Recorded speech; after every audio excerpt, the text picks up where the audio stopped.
2020 Ford Transit oil change reset.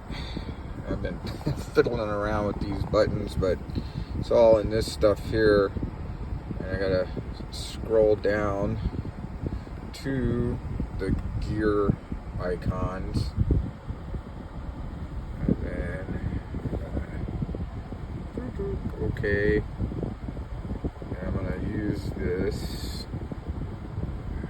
guy here and vehicle maintenance, and I will hit the OK button and oil life. And I'm going to hit this OK button and hold it down.